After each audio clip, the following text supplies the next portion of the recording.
नमस्कार दोस्तों। आज हम बात करेंगे उत्तराखंड के बहुत ही महत्वपूर्ण ज़िले यानी चमोली ज़िले के बारे में। चमोली भारतीय राज्य उत्तरांचल का एक ज़िला है। बर्फ़ से ढके पर्वतों के बीच स्थित यह जगह काफ़ी खूबसूरत है।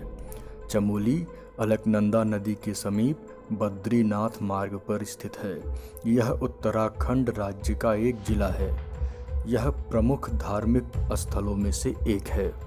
काफ़ी संख्या में पर्यटक यहाँ आते हैं। चमोली की प्राकृतिक सुंदरता पर्यटकों को अपनी ओर आकर्षित करती है। पूरे चमोली ज़िले में कई ऐसे मंदिर हैं जो हजारों की संख्या में श्रद्धालुओं को अपनी ओर आकर्षित करते हैं। चमोली में ऐसे कई बड़े और छोटे मंदिर हैं तथा कई ऐसे स्थान हैं जो रहने की सुविधा प्रदान करते हैं। इस जगह को चाती कहा जाता है। चाती एक प्रकार का झोपड़ी है जो अलकनंदा नदी के तट पर स्थित है। चमोली मध्य हिमालय के बीच में स्थित है। अलकनंदा नदी यहाँ की प्रसिद्ध नदी है जो तिब्बत की जास्कर श्रेणी से निकलती है। चमोली का क्षेत्रफल 3525 वर्ग किलोमीटर है। अब बात करते हैं चमोली के प्रशासन के बारे में। जिले के प्रशासनिक मुख्यालय गोपेश्वर नगर में स्थित है। प्रशासनिक कार्यों से जिले को 12 तहसीलों में बांटा गया है।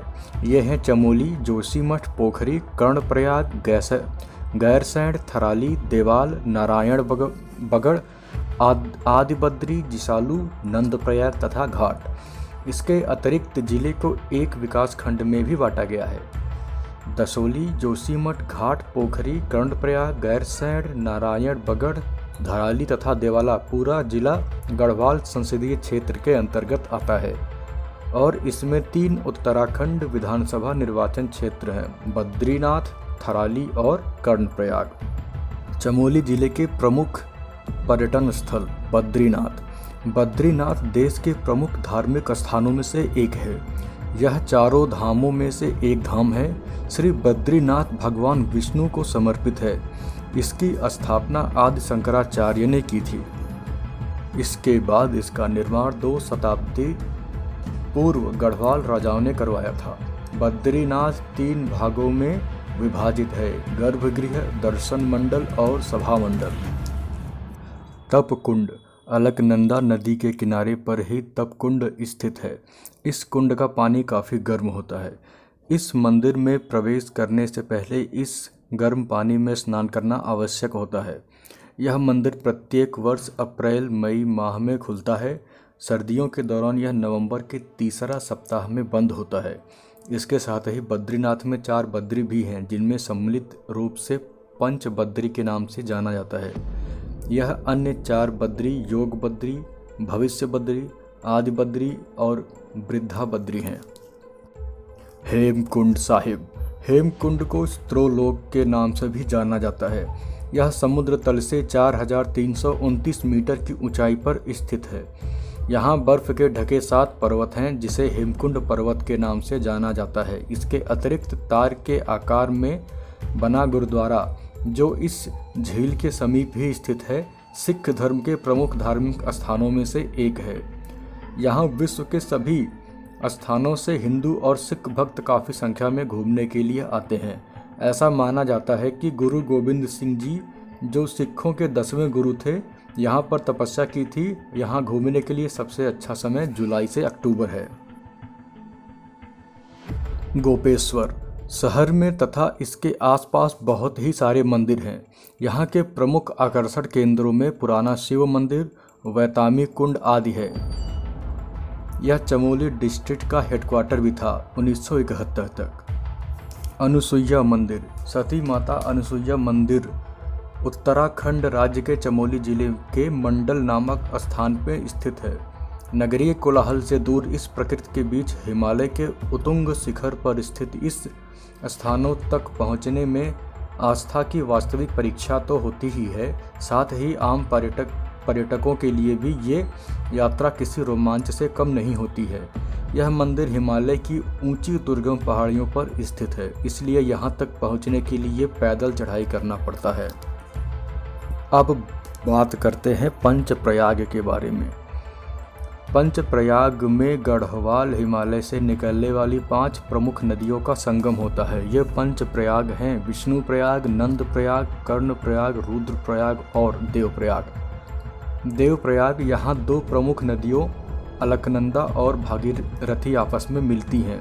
इसके अलावा कई प्रसिद्ध मंदिर और नदी घाट भी हैं। ऐसा माना जाता है कि देवप्रयाग में भगवान विष्णु ने राजा बलि से 3 कदम भूमि मांगी थी। यहाँ रामनवमी, दशहरा और बसंत पंचमी के अवसर पर मेले का आयोजन किया जाता है। विष्णुप्रयाग, यह अलकनंदा और धौली गंगा नदियों का संगम होता है। यह समुद्र तल से 6000 फीट की ऊंचाई पर स्थित है। विष्णुप्रयाग से जोशीमठ सिर्फ 12 किलोमीटर की दूरी पर स्थित है। फूलों की घाटी, प्रकृति प्रेमियों के लिए यह जगह स्वर्ग के समान है। इस स्थान की खोज फ्रैंक स्मिथ और R.L. होल्डवर्थ ने 1930 में की थी। इस घाटी में सबसे अधिक संख्या में जंगली फूलों की किस्में देखी जाती हैं। पौराणिक कथा के अनुसार हनुमान जी लक्ष्मण जी के प्राणों की रक्षा के लिए यहाँ से संजीवनी बूटी लेकर आए थे। इस घाटी में पौधों की 521 किस्में हैं। 1982 में इस जगह को राष्ट्रीय उद्यान के रूप में घोषित कर दिया गया था। इसके अलावा यहाँ आपके कई जानवर जैसे काला भालू, हिरन, भूरा भालू, तेंदुआ, चीता आदि देखने को मिलेंगे। औली बहुत ही खूबसूरत जगह है। यहाँ अगर आप बर्फ से ढके पर्वतों और स्की का मज़ा लेना चाहते हैं तो औली बिल्कुल सही जगह है। जोशीमठ के रास्ते से आप औली तक पहुंच सकेंगे, जो कि लगभग 16 किलोमीटर की दूरी पर स्थित है। सर्दियों में कई प्रतियोगिताओं का आयोजन किया जाता है। यह आयोजन गढ़वाल मंडल विकास सदन द्वारा करवाया जाता है। इसके अलावा आप यहां से नंदा देवी, कामत और दूनागिर पर्वतों का नज़ारा भी देख सकते हैं। जनवरी से मार्च के समय में औली को पूरी तरह से बर्फ़ के चादर से ढका हुआ रहता है। यहाँ पर बर्फ़ करीब 3 फीट तक गहरी होती है। औली में रहने वाले स्की कार्यक्रम यहाँ पर्यटकों को अपनी ओर आकर्षित करते हैं। आवागमन के बारे में बात करते हैं। रेल मार्ग, सबसे नज़दीक रेलवे स्टेशन यहाँ से ऋषिकेश है। हवाई अड्डा, यहाँ सबसे नज़दीकी हवाई अड्डा जोली ग्रांड है। यह चमोली से 221 किलोमीटर की दूरी पर स्थित है।